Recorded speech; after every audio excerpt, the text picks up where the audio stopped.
រឿងប៉ាត់នៃទាហានថៃដែលឆ្លៀនពៀនកម្ពុជាដូចគ្នាតែខ្មោចទាហានវាំងថៃមានវាសនាខ្ពស់ជាងខ្មោចទាហានតាមខេត្តជាប់ដីខ្មែរថ្ងៃនេះគេឃើញមានរដ្ឋមន្ត្រីក្រសួងការពារជាតិមេបញ្ជាការកងទ័ពជើងគោកជើងទឹកនិងជើងអាកាសរបស់ថៃព្រមទាំងអ្នកមានមុខមានមាត់ជាច្រើនទៀតបានចូលរួមបុណ្យខ្មោចទាហានថៃម្នាក់ដែលបានស្លាប់ដោយសារឆ្លៀនពៀនកម្ពុជានេះជាលើកទី1ហើយដែលគេឃើញមានថ្នាក់ដឹកនាំជាន់ខ្ពស់នៃយោធាថៃមកចូលរួមបុណ្យខ្មោចទាហានម្នាក់យ៉ាងអធិកអធមបែបនេះតាមពិតខ្មោចទាហានថៃម្នាក់នេះមិនមែនមានមុខតំណែងធំខ្ពង់ខ្ពស់អីជាងទាហានឆ្លៀនពៀនផ្សេងទៀតនោះទេតែរូបគេជាកងសេនាប្រចាំវាំងថៃដែលស្ដេចថៃបានបញ្ជាឲ្យមកចូលរួមប្រយុទ្ធឆ្លៀនពៀនទឹកដីកម្ពុជា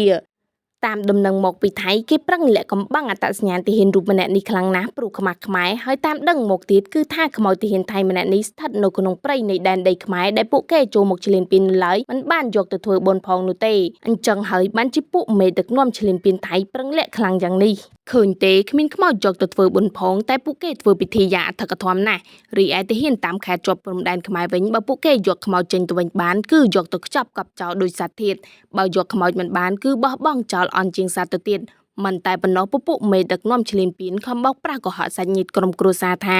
សាច់ញាតិរបស់ពួកគេដែលជាទាហានកំពុងប្រយុទ្ធនៅលើសមរភូមិនៅឡើយតែទាំងដែលការពិតបានបាត់អស់ពីលើផែនដីនេះទៅហើយនេះហើយជារឿងពិតដ៏សង្វេគនៃពពួកទាហានសៀមដែលឆ្លៀនពៀនដីខ្មែរឆ្លៀនពៀនដូចតែគ្នាទេតែវាសនាខុសគ្នាស្រឡះថាពេលនៅរស់ទៅចុះក្រែងលោវាសនាខុសគ្នាតែពេលស្លាប់ទៅជាខ្មោចទៅហើយនឹងក៏នៅតែវាសនាខុសគ្នាដែរ